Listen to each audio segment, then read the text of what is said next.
Can't believe Shadi, I just said, here's a Bible to write on. And you didn't say, Damir, why the fuck is your Bible I out? wasn't even paying attention to that.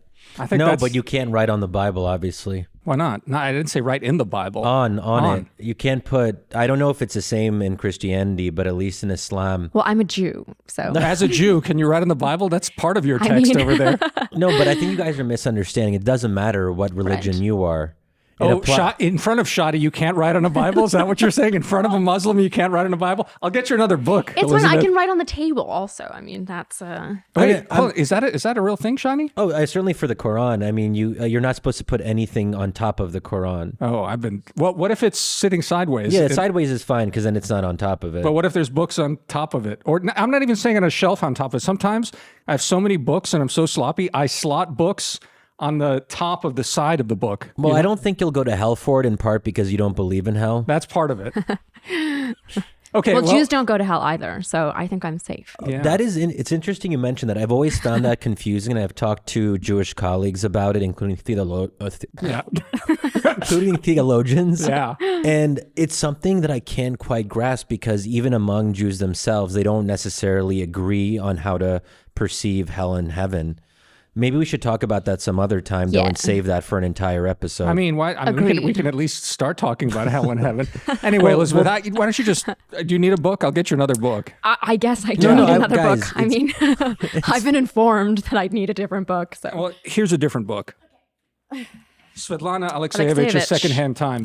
That's an excellent book. Also a kind of Bible of sorts. A Bible of sorts. Not a holy one. Would you like to, Shadi, object? I mean, to write on a book about human rights? It's highly recommended, and we should actually include a link to it in the show notes for why people. Not? Yeah. Well, maybe we should take this opportunity to introduce the third person. You probably hear her voice. She's sitting here with us, and we're really happy to have her on. I don't know how to introduce her. No, I'll give it a shot. Okay. Give it a shot. So our special guest is Elisabeth Zerofsky. She is a writer for various publications, including the New Yorker. And what would you say is the other place you write for the most? The New York Times Magazine. Also, so just the most prestigious places that have New York in their names. Well, it's taken me a couple of years to get to this point, but at this point, mostly for those two. I think you can just summarize her as elite writer, Elisabeth Zerofsky. I think, right? I think that's a fair. It's not just not just that. It's a and matter until of... recently, she was reporting from Germany and Europe more broadly. So you should check out her various dispatches from the European continent. So we'll probably include a link or two to things that you've written from Germany. I guess. But you'll keep writing from Germany. I will. Yeah. And I actually haven't been so much lately because I've been here, of course. And also in Germany, everyone's on lockdown. So right. And that's part of what we want to talk about. Right. But there's a big German election coming up, and there's just a lot happening in lots of parts of Europe, we should which are definitely very... talk about the AfD, so the far right party in Germany, and the Greens. No, that's the big stories. Have you been following this, Shadi? They've elected this 40-year-old woman who's going to trying to unseat the white old fascists on the right, right? Something like that. Yeah, they're leading in the polls. I've seen most recently, but I'm always skeptical that the Greens are going to take it all the way to the finish line, because I feel like some of these formerly fringe parties, they get a lot of traction in the polls before an election, but then they underperform on the day of, when people are like, do we really want to be ruled by these green environmental... Is she good? I can't tell. I don't think anyone can really tell, actually. She doesn't have too much of she's been a member of the Bundestag, but I don't think she has much of a record of being, actually in government and that sort of thing so far.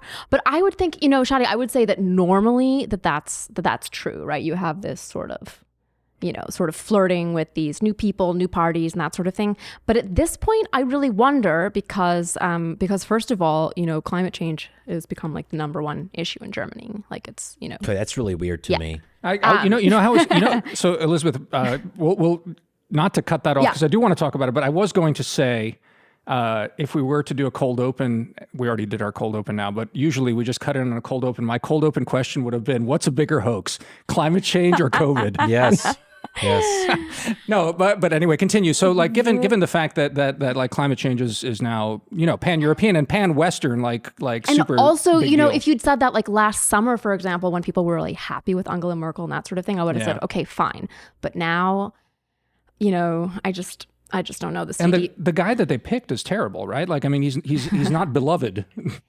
I think that he's not beloved by people who are consider themselves like actual conservatives. And that's a big problem because you need to turn out your side. So if he's, he had like a leadership challenge that he managed to swat down, but not convincingly, and they're down in the polls, and young person and Greens, and COVID has been totally screwed up by the incumbents and stuff like that. So, what happened to the climate since last summer? So everyone's happy with Merkel and climate. It's not like the climate got worse in like the last 6 months. COVID. I know, but what does that have to do with the climate? Well, the Greens are for the climate.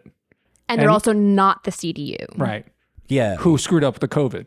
Yeah. So the fact is the climate's still an issue, but Merkel's for the climate. She's like all good Germans. She's like, climate is important. Yeah. But like climate now, so these guys are perhaps slightly more legitimate on the climate because they're called the Greens. And then on top of that, the incumbents screwed up the COVID because of the COVID. It's funny that you. Some people do call it the COVID. Really? I mean, it's the Querdenken. That's the German equivalent of Q. My mom calls it the COVID. Oh, Mom. I don't know if you noticed that when we were talking the other week, but it's just like a definite article thing. Like sometimes people add a definite article. Anyway, more importantly, one thing I don't quite get is climate is obviously an existential issue, but in the long run, not like right now necessarily. And it's interesting to me that people can get so worked up about an issue that doesn't have that kind of intimate relationship to people's everyday lives right now, and it can still animate them to this extent, as seems to be the case in Germany. And it's not quite something that I can relate to. I find it like the thought that I would wake up in the morning and think to myself, this is what is going to be my defining issue. And I suppose Europeans are different in this regard. Yes. It is also somewhat disappointing to me to hear that climate has displaced my pet issue as the number one concern in Europe.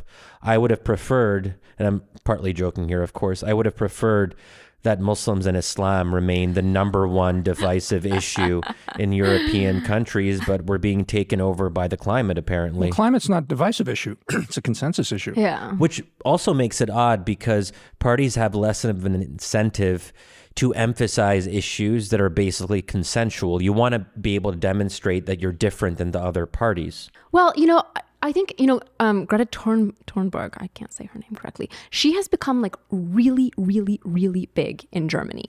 And in fact, when she was like, the last time there was a Davos meeting, like in early January 2020, I guess, like she was there and Trump was there. And I was informed by like Germans who attended the Davos summit that like they were much more interested in hearing Greta Thunberg speak than Trump. That was much more important to them. And so the Fridays for the Future thing in Germany has been really big, and like young people there have really adapted it as this like major thing. What's Fridays for the Future? I don't even know what that is. Yeah, I don't know about those. Oh, really? Wait, are they not doing that here? Were they doing that? I mean, they might be, but Shadi is like an arch right winger at this point, so he doesn't know, and I just don't leave my house. So what's Fridays? Yeah, it's when school students walk out of school on Fridays and they go and march and protest for their future. I mean, they make it this question of like, That's this so is lame. our. God. I mean, what is wrong with Europeans? But I mean, isn't it admirable? And I mean, I think, like obviously, industry, the sort of Germany is very much a sort of industrial country still, right? It's very much, its economy is based on exports and heavy industry to some extent. And so the fact that they are really, that they're really thinking about these and these things and putting pressure on their government is actually, But that Damir and I, we are skeptical of climate change. No, but platitudes, like boilerplate kind of rhetorical flourishes that have no substantive meaning, that are basically virtue signifiers that you're on the right side of history or the right side of a political divide. What does it mean? Who is against the future? I mean, industry. Industry is against the future. Capitalism. Would they admit that, though, especially in light of woke capital? I don't know if so there's actually a very interesting article I read today, which we don't have to get into, by Richard Hanania. Richard Hanania, which is basically about why is everyone liberal in America now? By everyone here, he means all major institutions, all major corporations, all major professions are dominated to an extent that I couldn't even imagine, but he brings in the data. And so it's, woke capital is part of this overall story that even bad corporations are, getting on board. I don't know if it's quite to the same extent in a place like Germany, but I mean, I want to ask you just a couple of things on that, but just to push back on that, right? I mean, the interesting thing about the green issue, from what I can tell, is that partly it's virtue signaling and partly it shows that you're hip and on board with young people, but partly it's like actually a huge opportunity for a lot of companies. Like as these regulations shift, it creates like massive opportunities to, as the marketplace changes, it creates winners and losers, and you're competing for the new space that's open up for winners. So there's like a real like business incentive for a lot of these places to be that. I do think that a lot of the, there is something, I mean, I'd love to hear more about this, worship of Greta Thunberg, because that to me signals there is this something religious thing. And in the European context, I mean, we always talk about the fact that, this like denatured, de-religized, unreligious sort of place. And it seems to me in some ways, West Germany, and especially urban West Germany, is like the epicenter of post-religious, but almost like pious in its German post-war like atonement for sins. So they just sort of project this kind of piety onto all sorts of things, including, I think climate. So, I mean, I'm not surprised that Thunberg is like that crazy popular, but it sounds a little religious to me. It's a little religious. I mean, I think part of it, Germany is very dependent on its car manufacturers, right? And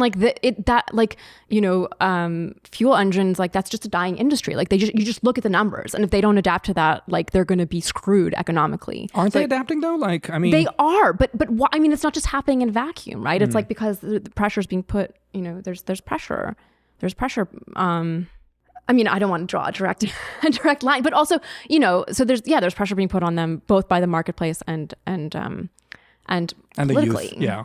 But I mean, so like, how connected is this? What was the movement after, or like at the end of communism? Was those on Fridays also that they'd have those marches, or was that on Saturdays when the church would do those things in Dresden? And this was what or these preachers would take processions of people, and it started out really small and Christian, and then became this big movement that ended that's up like a metaphor. That's what I'm saying. It starts off Christian, then it becomes secular, that's Europe. That's the metaphor I'm trying to pull out. But I mean, like, there's this tradition of again, this like displaced, religiosity, at least in modern, very recent post-war Germany, of, this kind of taking this and, taking to the streets, candlelight vigils, especially. I mean, I wouldn't be surprised if this, like Fridays for the Future, is somehow linked to that memory of the, these like Dresden uprisings and things like that. But there's just a much closer sort of cultural attention to material usage and waste and that sort of thing in a way that just doesn't exist here. And it's really shocking because when you go here, like in the States, you go to a Walgreens, you buy a toothbrush or something. They're like, oh, would you like a plastic bag with that? Like, let me double bag that for you. I'm going to put your toothbrush in a double plastic bag, which is totally unnecessary, but no one would think twice about it. Whereas Germans would be just horrified by that. So you can't get plastic bags at stores anymore. You just can't. And there's I think there's really a very sort of quotidian attention to the environment in that way that that we just don't have that here. So this is somewhat speculative, but how much would you say this is a result of what Damir is getting at, this kind of vacuum that has been left by traditional religion? I mean, what are Germans like when you hang out with Germans in a kind of anecdotal sense? I mean, this is obviously not very empirical. Do you get a sense that there is a gap of belief and ideology and that people are searching for meaning? Or are just Germans, or let's say, I mean, the French have other things to fall back on. I mean, leisure. Sex. Yeah. Mistresses. The Germans have sex also. Oh, that's right. They have it in parks. They're nudists. To be fair, that's not the perception that I think a lot of Germans? People have of Germans, that Germans are very tight-lipped and tight whatever. Whoa. No, tight. I mean, no, they're not necessarily known to be very libertine. And oh my God. Germans, man. Oh my God. have you ever seen Cabaret? No, but German, I mean, again, this is a stereotype that I would say Americans have. I mean, that Germans are very orderly. They like to follow rules sometimes to their detriment. Are other people's detriment? No, but hold on. I mean, again, maybe I'm different here because I'm first generation. I spent a lot of time over there, but Germans are like, they're, maybe it ties into that sort of like weird hippie thing, right? Like they're nudists. They love like being in parks. They are, and there's this very sort of matter of fact like, sexual. Yeah, like this is the body. This is what it does. That's different, Damir. But like, no, being comfortable with nudity is not the same as having sex all the time. But we don't have to get into those distinctions. I think they're related. I do think they have a lot of sex. And also, there's no taboo. I mean, that's not true. There are certain cultural taboos, but like, for example, if you walk around Berlin, like you'll see advertisements for like Dildo King everywhere. Yeah. Okay, but there's an argument that when you when you normalize sex and make it into something which has less meaning, and you remove the taboos, people are less attracted to the performance of it because it's just a thing. It's like playing tennis. It's like waking up in the morning and having coffee, and then you're like, do I want to have coffee all the time? Not necessarily, because it's always there. Anyway, we don't have to go into all that. I have coffee all the time. I'll just say that. And it is there. I think it is there, yeah. Okay, but the bigger question is the vacuum, so maybe let's go. I don't know. I mean, I think that there's still sort of like a cultural structure of the church that exists there in a way that it probably doesn't here and isn't really possible for it to exist here because Germany is just less pluralistic. For example, like if you're a taxpayer, you still pay taxes to your church unless you specifically opt out of it. So like if you're born as a member of like the Protestant church, then some of your tax money automatically goes to the church. So you're connected to it in that way, which is just, unheard of here.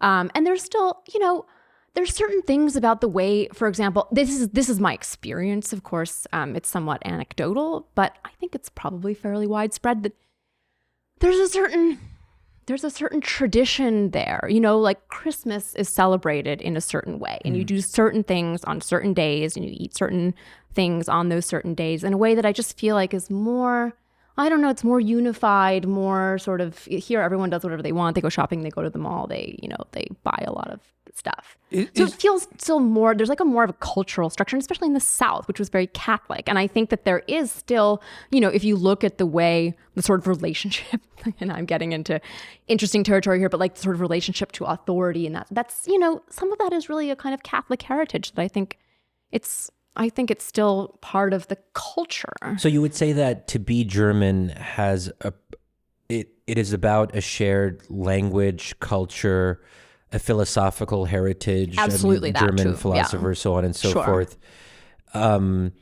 Because I feel like in the interviews I did in Germany, I guess it's been a little while now, but I remember asking this particular question both to folks on the left and also in the AfD, because this seemed to me to be part of the puzzle, and I got very different answers depending on who I was talking to. Sure. That the idea of being German is contested, and if you were on the left, you'd be more prone. You wouldn't put it quite this way, but this was oftentimes the implication that there's a certain kind of pride in not being proud. That you don't want to be too German or too outwardly affirming of your German identity, and that itself is constitutive of the identity itself. I think that's absolutely true. Yeah.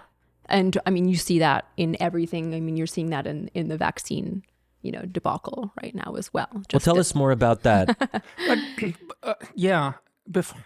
I just want to touch a little bit more on this environmental thing, just to sort of like nail it down bit more. It's before we get to the vaccine stuff, because I think it's if not related, I think it's interesting in similar ways. You've also lived in France, for example. I'm curious, the question of environmentalism in Europe, and then just more broadly, is it different in Germany than it is in France? Like that attitude towards, or is it broadly Western European that you might identify this kind of stuff? I've not lived in either of those countries. I've passed through them, several times in the last few years. I get the sense the Germans are more kind of like, they're more granola-y in some way than the French are. But there's a culture of environmentalism across Europe that is more embedded than it is here, even though the young generation here now, the sort of like rising Biden thing, the Green New Deal, it's become totemic here, but it's not practiced here in the same way. Is that fair? I think that's absolutely fair, because I agree with you that, there's a little bit more of a maybe granola-y culture in Germany, especially like on the German left and that kind of thing. But even in France, I think you see much sort of more widespread concern about things like GMOs, right? Right. Is that? Yeah. Yeah, that's right. In French, it's OMG, but yeah. Oh, that's funny. Yeah.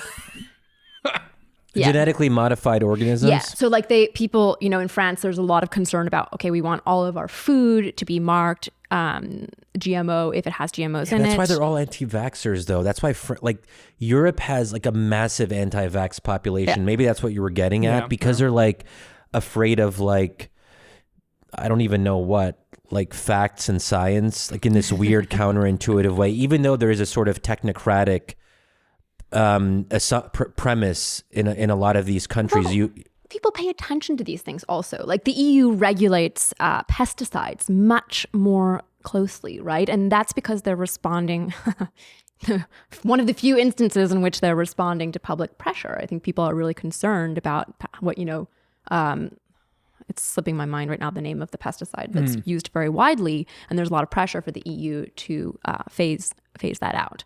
And, that's something that it's sort of a niche concern, I think, in the United States, whereas in France and Germany, I think it's really pretty. It's so interesting. I mean, again, I have no way to even prove this or even begin to think about it. I'm sure there's a way to prove it, like looking at the history of it. But, you'd think that like the distribution of concerned citizens is, sort of evenly distributed. So my guess would have always been that for whatever reason, I don't know, something about the, in fact, unaccountable bureaucracy ends up feeding in activists into it more. Yeah. That ends up then creating a sort of feedback loop with a certain activist community. Because I imagine there's, organically most people I just don't think care about these things until it's really drawn to their attention and like constantly reinforced. I mean, that's the sense I get, even when I go, see my family and stuff back in Croatia, which is, further behind all these other Western European countries in the sensibility, but it's all still very much there. And I think it feels like a kind of feedback loop that ends up happening somehow for enforcing this kind of both, what Shadi's referring to, this like, vax thing on the one hand, though, Croatia's not having those issues right now.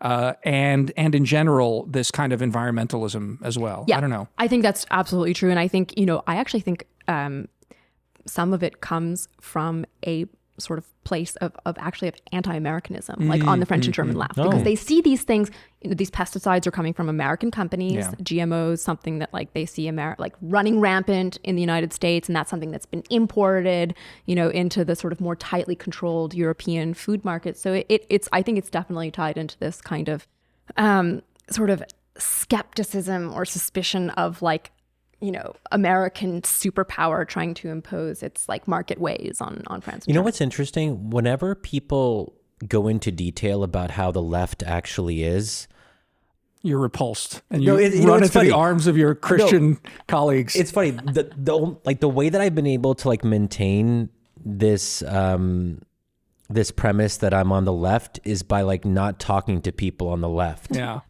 Because I'm able to Should I be insulted by that? Because like I'm able to like idealize them, and because I don't pay a lot of attention to Shadi idealizes you, Elizabeth. No, because you focus on the most appealing figures like Bernie or AOC, but when you get into like the real lefties, the ones who are like unreformed, and like you read like some Jacobin articles I like a lot because they're sort of heterodox and counterintuitive, and they're actually challenging an orthodoxy. But when you get into like some of like the real leftist shit, especially on foreign policy, it's just like, wow, this is like a cesspool of bad ideas. Yeah. And the anti-Americanism is so, I mean, thank God like Bernie was not overly animated by that. And that's why it wasn't a huge issue for me, that Bernie was like deep down, I believe, proud to be American. And he was so American through and through. Like he was just exuding a certain kind of Brooklyn style, like American pride or whatever. But a lot of the left just hates, like, especially in Europe, but also in a lot of other places. Yeah, let's not forget. I mean, Bernie was so pro-American that he told Ezra Klein that immigration is a Koch brothers plot because we need to protect American workers from foreigners. Yeah, thank you. That's exactly right. Yeah, that's the kind of leftism. But French anti-Americanism, I think, comes from the same place as that, right? And it's this sort of like dying empire. Like, no, we used to be the great power, and now America thinks it is, but we don't like you for that reason. But the Germans are different, and the EU spirit is the German spirit. I do think that. Yeah. Like, because the EU is born out of the ashes of World War II, out of the sins of the nation state, and modern German identity is wedded to that, or at least seems to be, right? Is that fair? Yeah, I think that's... Well, so I mean, so I think the anti-Americanism thing's a really good way to talk about this, because so you spent the entire pandemic over there. I was here a couple of times, actually. I mean, we saw pretty much, you. except when we were hanging except out when with we were Elisabeth. hanging out with she you, was in Germany. But I mean, yes, yeah. I mean, mostly. The reason I know you're here, and we've hung out a few times since you've gotten here, is like I texted something snarky about Germany eating shit over COVID, and you liked it on Twitter, and I texted you immediately. I was just like, "Oh, are you coming to get your vaccine as a citizen? Get your your American privilege as a it's the equivalent of white privilege. Global white privilege is American privilege. So come get your vaccine." I don't joke. There was a whole article in the Wall Street Journal about Americans who live in Europe being guilty about coming back to the U.S. for their vaccines. And like the title was about, "Oh, Americans are soul searching. Is this right?" And I'm like, these are the people I hate the most in the world. Americans. You're an I thought it was the laugh. Yeah. No. Okay. The sort of like softy COVID alarmist, like, oh my God, we can't go and like meet up with one friend and we have to double mask in a park because, yeah. It's like they're so soft and sad and just depressive. Just get some backbone. Like, seriously, who are these people? People are fucking dying in the Middle East, and you feel bad about traveling to your own country to get what you should get because you're an American? This is crazy. Yeah, I agree. But anyway, I did not feel bad. Also, I still pay tax. I'm an American taxpayer. Well, of course, I mean, every American's an American taxpayer. That's the other thing. You can't get away from it. Like, but so you came back and you got your vaccine here, but you've spent most of your time, or a good chunk of your time, over there. Yes. And so, I mean, it's something that struck me when I was in Croatia for 3 months. It's just like how like incomprehensible the difference is from here and there. And this was before the vaccines really started hitting. I came back right before inauguration, after January 6th, but before the inauguration, I came back here. And already the vaccines were ramping up. And, I've been in touch with my parents. Our mutual friend, Ben Haddad, was stuck in France for 3 months. And he was, echoing all the same sentiments about like how insanely different it is. So, first, obviously, it's great to see you, but, I wanted to have you on to really talk about that experience and just to like delve into that. And really, I think that's something that people don't really appreciate, how different it is. But what I'd also really like to just like, get your thoughts on is basically, how do you think, or how has it been so far, this difference, the fact that America has, for all sorts of reasons, at the tail end of this is handling it much better. How's that like getting accepted over there? How's it even getting refracted through the consciousness of, the good Europeans who see themselves as sort of avatars of the good? I don't know, go from wherever you want. We can run with that for a while. I think there's plenty.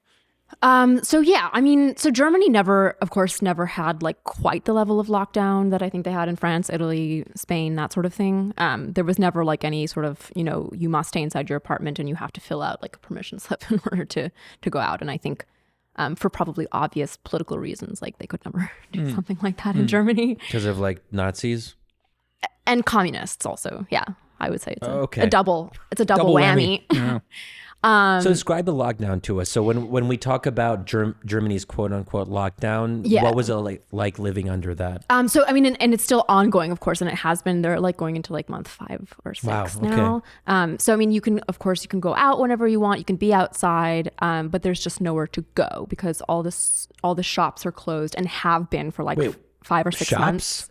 So grocery stores are open, but that's it. No, clothing stores, museums, any other kind of, everything else is shut down. And no restaurants or bars are open? No. So restaurants are open for takeout, but what they did is, of course, last summer, like all the restaurants were allowed to have outdoor seating and that sort of thing. And then in the fall, they shut that down. So restaurants don't even, and cafes and that sort of thing don't have any outdoor seating anymore. So you just can't. Wait, time out. Wait, are you being serious? I am being absolutely serious. Wait, so for 5 or 6 months, even outdoor cafes, you cannot sit? No. Yeah. What do people do for fun? You can go sit in a park. You can take walks with people. I think have sex in parks. We're talking about this with Germans anyway. But it's also bonkers because we know that outdoor transmission is extremely rare. Right. What is the justification for this? That's a very good question. I think people are really wondering what the justification was. I mean, in the winter, for example, like in December when some of this stuff went into effect, like the case numbers were going up. And it was Christmassy, and usually they have Christmas markets there, which are really amazing, actually. If you haven't been to a German Christmas market, you just don't even understand. And they had, these Glühwein where you can gather outside and drink hot wine. So they shut all that down because they thought it would, And they have pork stalls. They just give people pork. Is this why in the Christmas market? Something like that. They give people alcohol and pork, and that's what you just do at the Christmas market. For those of you who are not, that's very reductive, but actually, it's an amazing, magical experience. Are all the sausages porked? They must have there's some different. I mean, the Germans are very sensitive to this, and now that they have Muslims, they must have Muslim sausages. Well, that's funny. The Muslim sausage. But basically there is no real justification, right, for shutting down any sort of That's outdoor. Really hard. How do people accept this? I mean, I'm just, and especially for the French who are more social and going out and drinking wine and stuff with their friends. But I'm just surprised that Germans or just Europeans in a variety of countries are able to accept not even having the option of outdoor seating for 6 or 7 months. I mean, how are they processing that? Are people freaking out? Is there a kind of pent up depression, mental? I mean, do you see more signs of people just really reaching their boiling point? Well, I mean, there have been huge protests, right? I mean, there's a German equivalent of QAnon, which is the second biggest in the world after. Well, what is it called? The QAnon? The Querdenken.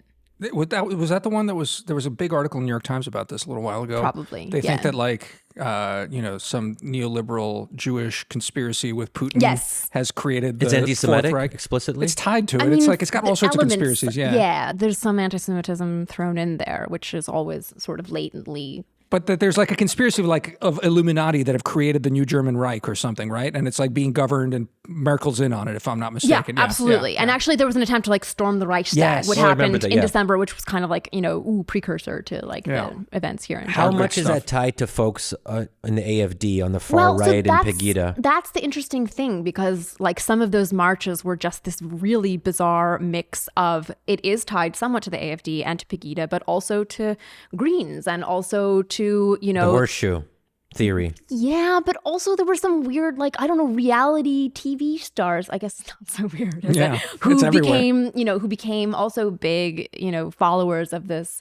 So that's really been. And what were their policy? What were they calling for in policy terms? An end to the lockdown?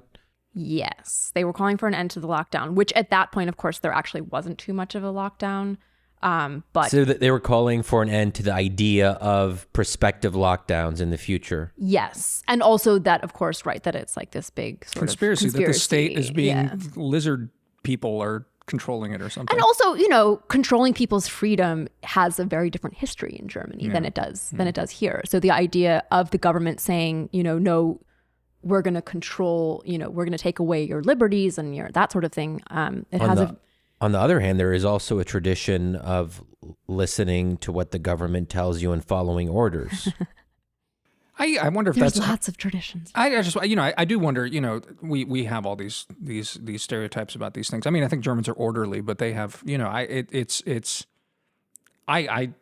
having spent much time in Germany, when I did, my 2 trips with former editor Jeff Gedman to Germany, who's working on a book on AfD and stuff like that, and we were talking to him, we were traveling around East Germany and stuff like that. I was pleasantly surprised by how quirky and how these traditions of resisting authority and the mythologies of them, are tied to recent history and all of it, and the sort of discontent with it. So I mean, I think it's just complicated, more complicated than Nazis. It is more complicated than you made it out to be.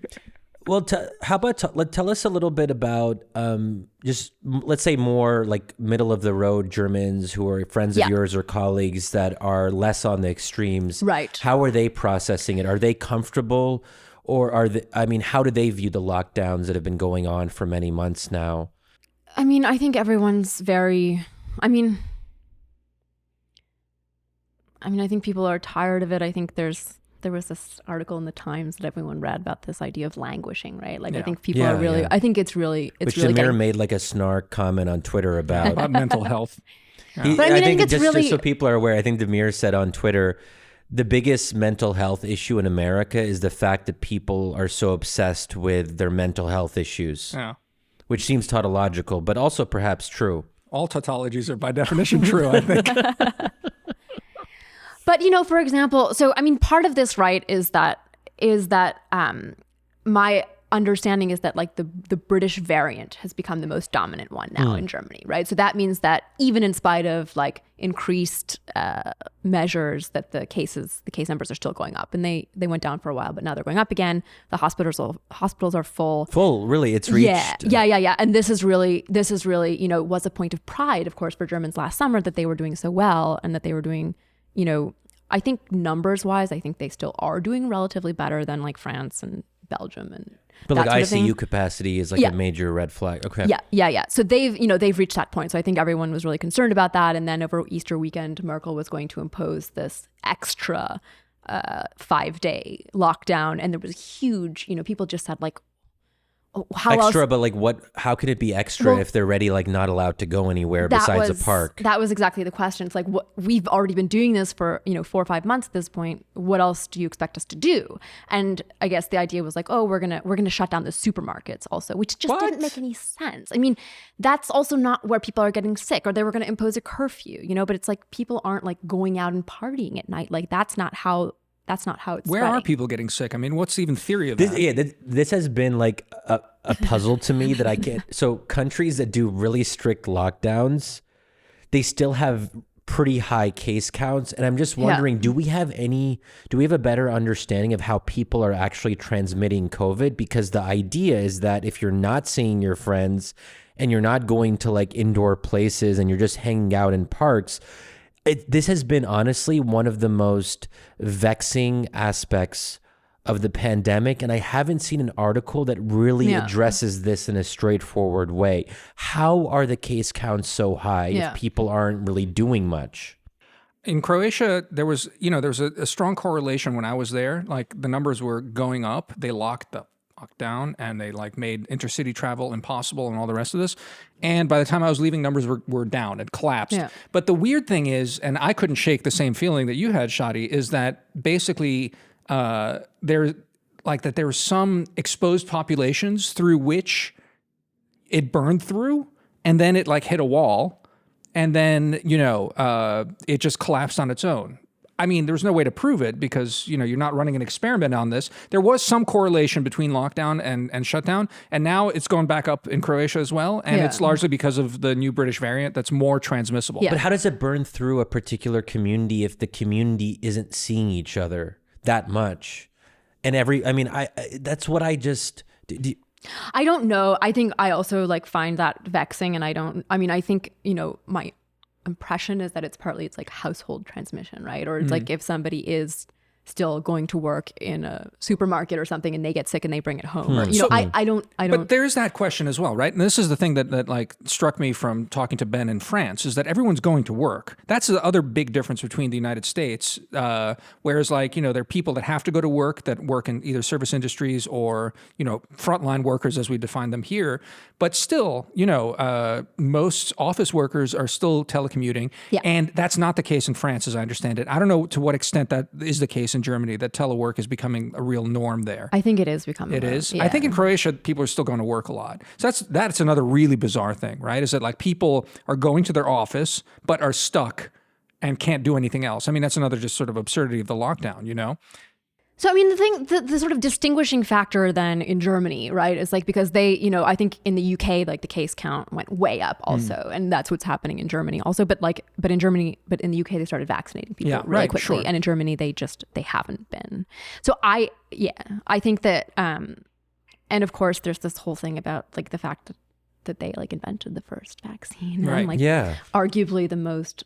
A Muslim dude. Yeah. Yeah. So I speculate that like there is, as you were referring to before, I think there is a very sort of cultural, you know, it's not culturally acceptable to express these kinds of like this kind of anger about Germans not being served by German, you know, German ingenuity or German, you know, the things that they have accomplished. So they're not angry. They're not angry expressing anger publicly, but I think people are pissed. So let's then, I mean, talk to me about that because, you know, again, Shadi and I have been gloating about the success of America on this, and Shadi's been at least pleased by how the left is now able to be at least partially proud of being American. I've been gloating about it. No one talks about how awesome Europe is anymore at all, and it just gives me a certain amount of joy. Because I remember last year when people were, if only we could be like Germany and France. Look at them hanging out at cafes. Life is back to normal. The thing is, Americans also, because they're soft, they talk about how they've been living under quarantine and lockdown for like a year. There is not a single American I know who has been living under a lockdown for like the last 10 months. No, that's untrue. The thing is, like several of our friends have lived under self-imposed psychotic. Yeah, people who are neurotic and are like scared of living have done their own personal lockdowns. Like Trump says, in my own personal Vietnam. Okay, that's different. Yeah. But it's funny because people like, again, it's a kind of virtue signaling. Oh, I've been in quarantine for a year. No, you have not. Yeah. Restaurants have been open since May. You can pretty much do whatever you want. The only change in American life is the lack of large house parties that are over 50 people. Like that's literally the only thing Americans have had to sacrifice. This maybe exaggerating America, of course. I've been exaggerating slightly, but that's not too far from the truth. And we should be grateful that our per capita death rate is actually better now than a number of countries in Europe, certainly the UK, I think probably Italy and Spain. And I could be wrong. I don't want to, I'm not totally up to speed on the latest numbers, but the fact that we are at a better place now on a lot of metrics, and we haven't had to experience 6 or 7 months of partial or full lockdowns. I don't think Americans quite realize how better it's been for them just in terms of being able to live normal lives. But, you know, this is a preoccupation of mine. I don't want to overdo it. Yeah. So I mean, talk to me more about Europeans because I'm more interested in that. I mean, whatever, Americans can self-hate all they want. I guess what I'm curious about, what we were talking about that sort of German, which I also think is very much a European ideal of, you know, this post-nationalism, this kind of like guilty self-sacrifice and the rest of that. And to what extent then is any, what I would think would be natural frustration with how the European Union has underperformed for its citizens on the vaccine thing, being sublimated into this kind of weird, almost, secular Christ pose of like dying for the sins of the world or something by their goodness or some nonsense, some, European horseshit like that. Like, do you sense there's some of that? That's one question I have for you. The other one is something else that struck me in talking to Ben about this is he said that by and large he had a sense that young people also don't take the virus nearly as seriously as young people seem to here.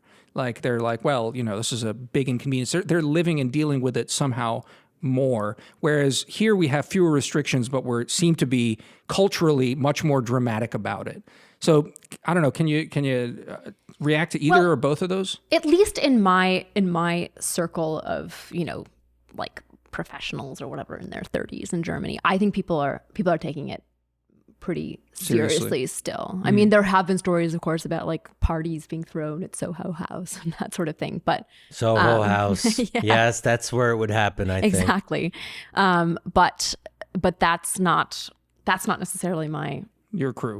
My crew or my experience of it. So they were very. So everyone's pretty cautious, and everyone. Everyone's like pretty serious about it. It's probably, they follow more, like they do follow rules. I have to say. I think like. Yeah. I think more so than. I don't want to bite my tongue or anything, but like I think more so than there than here.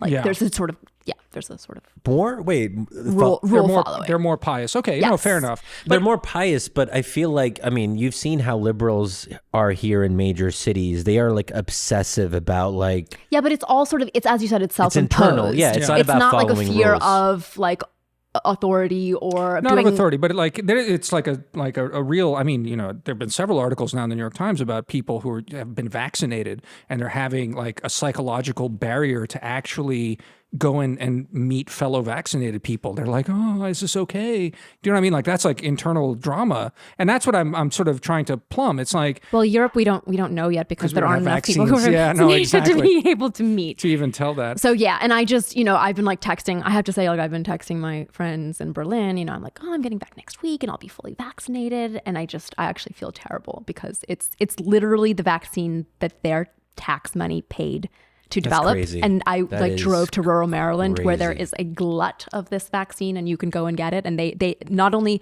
they can't get it now, they won't be able to get it in the foreseeable future. Wait, for the foreseeable future? No, I mean... But it's already at 20%, so I feel like it's actually getting to like somewhat significant numbers in Germany, right? Well, yes, but what's available mostly is the AstraZeneca and vaccine. People don't want that. Well, and also there's been this sort of, flip-flopping in terms of, well, if you're over 65, you shouldn't get it. Actually, if you're under 50, you shouldn't get it. It's confusing. What is up with that conflicting messaging about... I mean, I should clarify what I just said right now. You should take whatever. Like no, I was joking. I mean, we have more options here in the U.S. But as I think anyone who's reasonable knows, the benefits of getting a supposedly less effective vaccine are tremendous, and it's still going to protect. Yeah. Anyway, go get the AstraZeneca vaccine. The J&J for our listeners who are in Germany or France right now. But so you were saying, yeah. Yeah, but I mean, there's this. They had the blood clot issue, which I realize is statistically insignificant, and yet Denmark is not using AstraZeneca anymore at all. So, I mean, what is the logic behind this? Like, I mean, how? I mean, I don't. Maybe not Denmark because you haven't been following that very closely, but.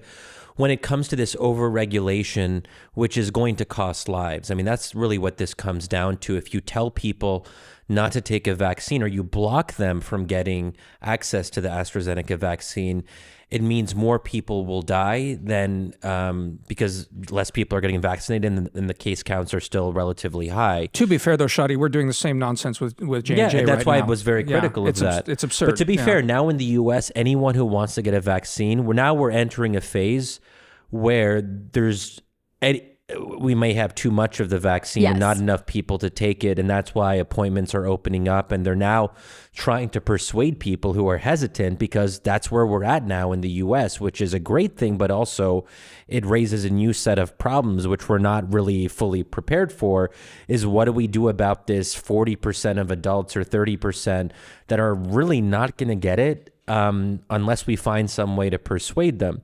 Where in Germany, the supply and demand is still in a completely different place than we are right now. But again, talk to me about the if there's any feeling of resentment about both against the EU and against the United States being like better off at this point. So that's where I think that this is my impression. Also, we have been under lockdown, so I haven't like seen that many people. Yeah. But my impression is that it's, that there is a kind of social, taboo against expressing that kind of resentment. And my understanding is that it's that way in the press. So like if you are more conservative and you write something like that, like, in the press, there'll be a big backlash. So it's, I think that there is a kind of social taboo against expressing resentment or expressing some kind of a, national preference or entitlement, And to be clear, the press isn't as free in most European countries. We should also clarify that for our listeners that when it comes to like a freewheeling press where you have an extremely wide range of opinions where people can kind of pick and choose and just go across the board and go to Substacks and whatever else. I mean, we also have like a very vigorous alternative media that people have a lot of easy access to. There's also a sense of, and this is an overgeneralization, but I think it's true by and large, that media have a sense of, how do I put this, deference.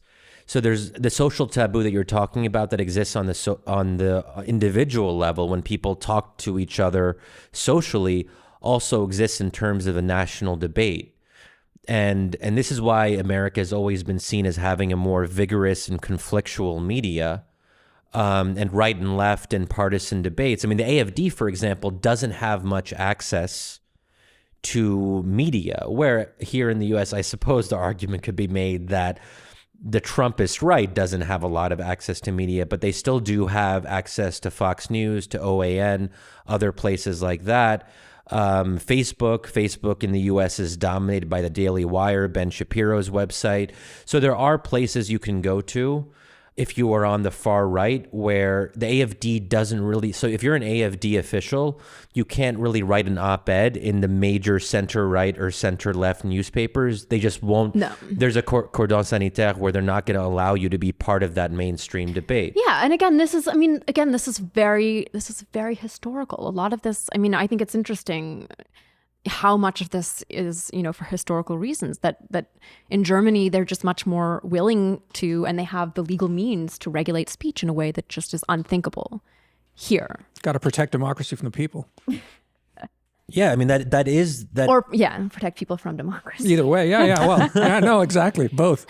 But again, there were murmurs. I know, because Croatian media just like actually, since it's so stunted itself and small and underfunded, like gets a lot of stories just translated from German media. There were grumblings in December, I remember, about Europe having screwed it up. Has that died down? I think no. I think that's still very much the case. And there was a lot of grumbling about the German health minister for sure, and that the Jens Spahn. Indeed, and Jens Spahn. There's been a couple sort of corruption cases in terms of friends getting cozy contracts and that sort of thing. But no real questioning of the bigger structures, i.e. that the delegating some of these competencies to a supranational thing, this like post-national construct, this bureaucracy, maybe suboptimal in some cases. I think that there isn't, and that's why I think that you're going to see this now in elections, but right? You're saying it hasn't been expressed publicly all that much, but you feel it's building up. I have to say, my German isn't great, so I'm not like always reading everything in the German newspaper. No, but you're reading some of it. Your German is good enough. Like, don't put yourself down. And you're hanging out with Germans. Yes, but no. I think there is I think there is absolutely, because I feel like we had talked about this before in previous episodes, that if there is any indictment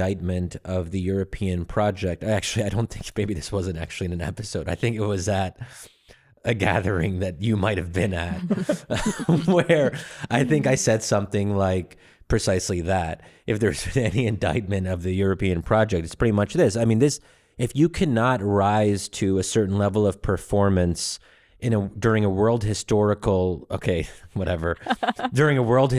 pandemic, then like what is the point of having a supranational structure or having technocratic elites on the national level that you've entrusted your welfare to if they can't I won't use the word perform, if they can't actually rise to, whatever, whatever, rise to the occasion, then what use is there? Doesn't that undermine the whole premise of the project? Am I being unfair? No, I don't think you're being unfair at all. I think that this is going to be like a major watershed moment for them. Absolutely. But what would they say? No, but even not what would they say? The interesting thing though is that the Greens are very pro-European, and they're. Well, but this is always.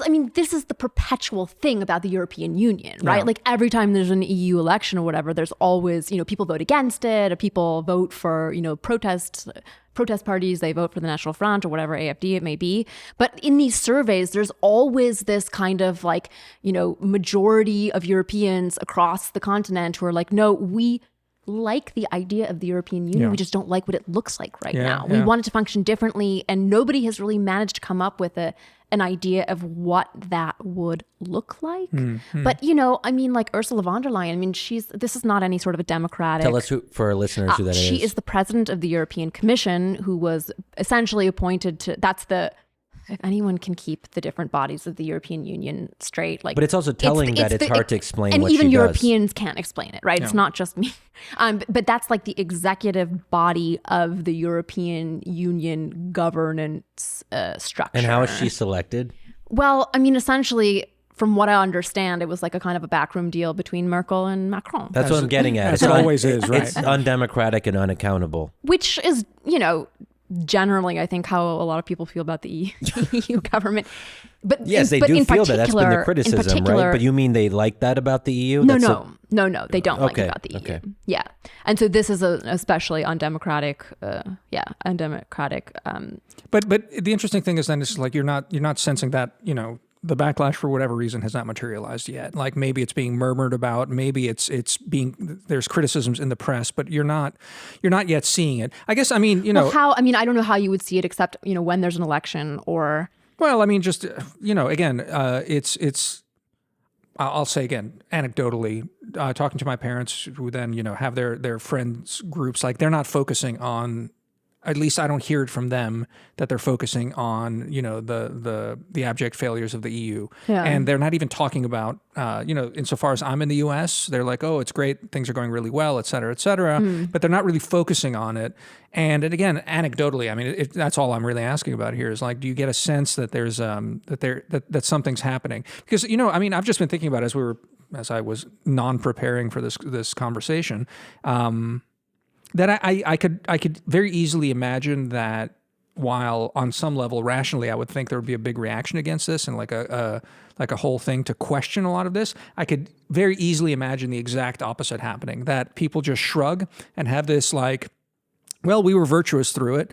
Virtue didn't work out for us. Maybe we'll learn some lessons, but they're not like really fundamental rethinks we have to make about any of this because again, I would think that the fact of Brexit and the fact that the Brits are coming out of this a lot stronger would also be like a slap in the face. But I'm not seeing much evidence of that either. Like that the narrative is one of these are very technocratic mistakes that were made and like they can be tweaked and fixed, but nothing fundamental needs to be rethought about any of this. I don't know. Yeah, no, I think that that's fair, but I think that's also sort of part of the blah nature of the EU, right? It has neither a mandate to do more nor less. Like it doesn't, there's no constitution, there's no, anything like that. So in terms of, going forward, like everyone was always talking about like a European defense force, right? After this, is anyone going to take that seriously? Is it going to move forward? I really doubt that. I don't know. I feel like the European sovereignty debate's still like alive and kicking, and watch Russia take a chunk of Ukraine again in the coming few weeks and see, what that does to that debate. I don't know. Possibly. It's just I'm just coming around to the possibility that this changes a lot less. Remember, our friend Ben Judah wrote an article how many years ago now, which was, I think it was something to do with one of Bibi's like many returns from the grave. Oh, wasn't it like Bibi is on the right? No, it wasn't that Bibi was on the right side of history, but I was wrong. Was the name of it? It was in the Atlantic. I was like, I was wrong, and I've been wrong about everything. One of them was like that Bibi's on the verge of defeat. The other one is that the EU is about to fucking collapse. But the bigger point was that Bibi is the future. What he represented or what he represents, which is right-wing ideological zero-sum politics, that is the future and that is what is effective. His argument was that things are more durable than most of us intellectuals like to think. Yeah, well, and not necessarily that like any one, I don't remember it's been so long. I mean, you should go back and look at it. We can put in the show notes. People can look at it for themselves. But like, I remember it being, the real takeaway was we're always looking for these inflection points. And we're like, well, this is going to do it. Well, COVID's going to totally transform the EU because the size of the failure is going to really impact. And I think that I mean, that's what I remember from Ben's article, which I try and remind myself of that lesson, is just like, so many things institutions aren't just these things that exist out there that like we interact with and have opinions about, but they also shape our interactions are shaped by them. And there's like a really ingrained feedback loop. So in many ways, I think one of the potentially surprising things of COVID will be that people are unhappy with it, but largely shrug and make sort of more surface level things rather than questioning what I think are very obvious lessons from Brexit and the United States and their approach to handling this. If I could sum this up, I would maybe simplify it in this way: that humans like change, but they also don't like change. Which I suppose are the only two options. Well, sorry, is that? No, I was going to offer some more profound thoughts to build on that. I would like to jump in on what Damir was saying, because I think there's no mechanism to express either, approval or disapproval of the EU, except for elections, which are coming up in a couple of years and which inevitably have sort of like a low turnout, right? Yeah. I mean, that's like the nature of an somewhat, anti-democratic, bureaucratic institution. And I think, my guess is that you're going to see the effects of this at the national level, right? That's where there is a mandate. That's where there is accountability. And I think in Germany, I think that you will absolutely see this because, it is an EU, contract acquisition, issue with the vaccine, but it's also, there's a lot going on at the national level in terms of, Germany having a year to prepare for vaccine distribution and not doing it, right? German taxpayer money going into, creating this really miraculous new technology with this vaccine. And then, Germany or the EU, whoever, failing to partner with the European drug company so that they would have access to be able to, there's all these failures that are going on really at the national level also, and I think that's where you'll see it. So I mean, you're absolutely right? I mean, we saw that after the migrant crisis, is AfD basically as a reasonably fringe anti-European party, kind of like Orban. They seized on it as a lifeline. They recreated themselves as an anti-immigrant party as opposed to just being an anti-Brussels party and like an anti-Brussels force. You saw that across the European Union, this rise of these parties. It's a great opportunity for these kinds of things to say this has been a failure, but I'm not even seeing that yet. And I mean, maybe this is just a sort of weird journalism and reporting that's now just sort of suffusing everything, but everyone's like harping on the fact that, yeah, sure, the CDU and the CSU, the incumbent basically governing coalition, has failed and they're going to pay a price on this. Yeah. But that their comeuppance is going to come from the Greens by this young, very idealistic 40-year-old woman who's, the face of the new Greens, and they're very pro all these things. I mean, all the stuff I'm seeing coming out of her branch of the Greens is this very sort of communitarian, yes, we can together, Europe stronger, better. So that's not going to express itself as a vote against the European Union. It's going to express itself at best as a vote like the European Union's fallen short, so we have to double down on all these things, right? Yeah, I mean, that's true. That's definitely true. But, the Green Party is also evolving into something that it didn't used to be, because it used to be a sort of one issue party, and now it's becoming, it's having to sort of expand its platform. Right. It's still, I think it's still considered by people who, by German voters who are, mainstream voters or whatever, it's still considered to be a kind of like extra system, if that makes sense. Party, a criticism party. And I mean, you have this happening in France to some extent also, right? With the it's a little bit different, but like with the current polling with the National Front and that sort of thing. So I think you are going to see politicians who are in power being punished, but it's true that it's not necessarily like not everyone's not going to go rush over to the AfD. Again, just evidence from my case of like the status quo again is that at least even in these weird, it wasn't even an election, it was some sort of inter-party CDU-CSU fight between Laschet and, how do you pronounce the other guy? Soder? Yeah. Yes. Their fight, at least Soder was the kind of conservative that could have mounted a kind of like nastier, like, absolutely, harder edge thing. But they voted for the weak guy. For he loves Russia, so he's sort of problematic in his own ways, but he's the sort of the softy of the conservatives. They ended up with him. Yeah. So again, it's like there wasn't even an option there to go for there was an option, but there was an explicit decision not to go for the guy that could be like, yeah, we screwed up and we're gonna, like really just like hit it. So I'm baffled by that. And then on the French question, you bring up Front National. I seem to remember you wrote like a profile of that Trumpy figure Zemmour at some point, right? It was amazing. Thank you. but where's he? Like, he is all over the place. Because the thing about Le Pen and whatever they're called now, they're not called Front National, right? They're called something National else. Rally. National Rally, right?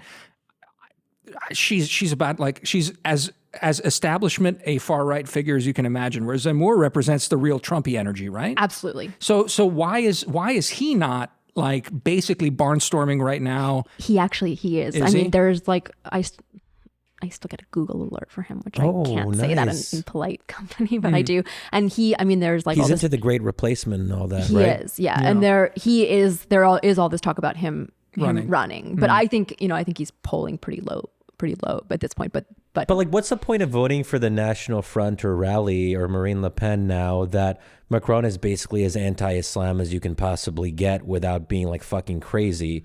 I mean, it's sort of like, it's a smart move, I suppose, although, problematic and immoral and all that, but politics is politics. Well, my argument would be that you could now stake out the position that the European Union has failed catastrophically on viruses. Never mind the Muslims. Never mind the Muslim virus. Talk about the other virus. Well, but that's also the thing. I mean, Macron injects Islam into the public debate in a way that German leaders don't. True. So parties and politicians have agency. They set the terms of the agenda. So that's why in Austria and France, Islam is still like very much at the top of the agenda, where in Germany, and this is good, because parties choose not to. Because that's why they the ruling went party for the hasn't chosen die. to make that the number one issue. So that was shifted to other issues like climate and how to deal with COVID, and that's good. And that's what's, I think, helped the Greens rise, because, I mean, Greens don't really have much to say about Islam or Muslims or integration. That's not really what they're known for. They're for integration, though. They don't talk about it a lot. They don't go into a lot of details about that. So I think this is a really important lesson, that how parties prioritize issues shapes the national debate in a way that can either help or hinder far-right parties. And this is precisely why the AfD in Germany is not gaining as much ground, because Muslims aren't as much in the forefront.